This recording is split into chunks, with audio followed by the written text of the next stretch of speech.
कि हमारे पास एक नाबालिग बच्ची अपने पेरेंट्स के साथ आई और उसने हमें कंप्लेन दिया, जिसके मुताबिक एक स्वामी ब्रह्मानंद सरस्वती इलियास बनवारी, जो कि उनके गांव में ही रहते थे काफ़ी टाइम से,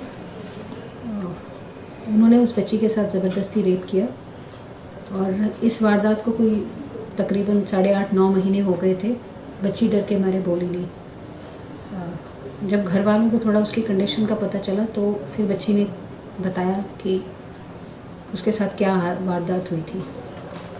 उसके चलते बच्ची हमारे पास आई थी 6-10 को, और उसी दिन उसकी शाम को तबीयत बिगड़ गई तो हमने उसको हॉस्पिटल पहुँचाया। SMGS हॉस्पिटल में उसने शाम को एक मृत बच्चे को जन्म दिया। बच्ची की तबीयत थोड़ी ठीक नहीं थी, इसलिए हमने उसको थोड़ा टाइम दिया और कोई 24-10 के आसपास उसने कोर्ट में स्टेटमेंट दी, जिसमें उसने अपनी जो ओरिजिनल कंप्लेन थी उसको रिपीट किया।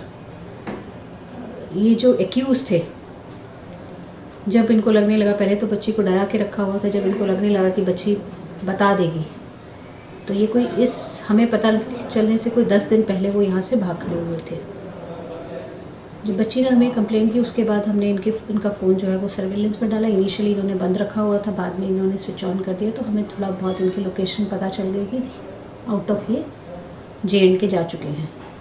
प्लस इनके यहाँ से जो घर की सर्च की तो वहाँ हमें एक बुक मिली जिसमें इनका एड्रेस सारा हमें पता चल गया। अब क्योंकि ये दूसरी स्टेट का मसला था और हमें एग्जैक्टली पिन पॉइंटेड लोकेशन चाहिए थी, तो इसमें हमारी मदद के लिए यहाँ के सिविलियन आए।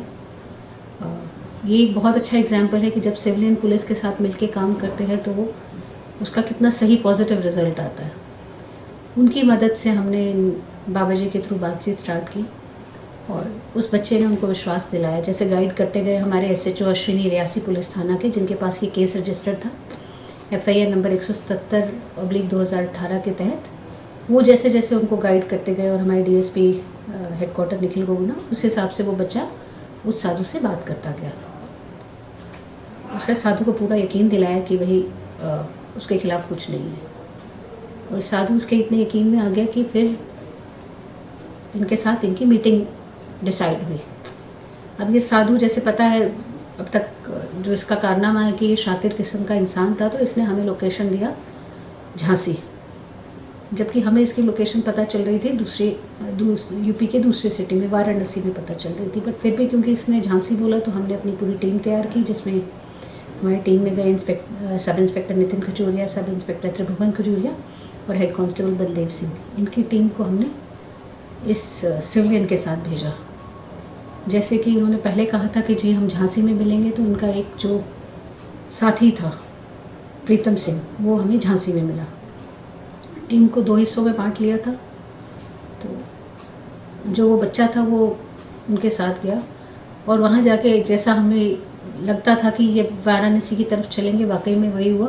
साधु ने उनको वाराणसी की तरफ चलने को कहा। ये ट्रेन से गए वाराणसी और हमारी बाकी टीम बाय रोड वाराणसी पहुँची और वहाँ जाके हमने लोकल पुलिस की सहायता से इनको अरेस्ट किया। वहाँ ये वाराणसी के अभय सन्यासी आश्रम मणिकरण घाट में थे।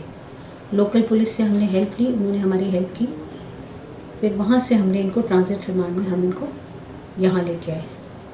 तो इस तरह से बहुत ही उम्दा एग्जाम्पल हमारी सिविलियन ने हमारे साथ मिलके किया, जिसके कारण हम एक एक्यूज को गिरफ्तार कर पाए। मैम टोटल मेन आरोपी हमारे पास एक ही है, क्योंकि ये सन्यासी का खुद का ही गेम था। ये बच्ची जो है, जैसे ये वो केस है जिसमें एक आदमी ने दूसरे की आस्था के साथ खिलवाड़ किया। ये बच्ची बेसिकली उसकी सेवा के लिए जाती थी, खाना वगैरह बनाने के लिए जाती थी, तो इसने उसका जो विश्वास है, विश्वासघात करते हुए उसके साथ ये किया। तो इसके कारण हमारे पास ये एक अकेला एक्यूज्ड है और कोई इसमें इन्वॉल्व नहीं है। आरोपी का टाइम थोड़ा ज़्यादा इसलिए लगा क्योंकि मैंने बताया कि बच्ची जो थी, because she had delivered a baby, तो हमें उसको टाइम देना था।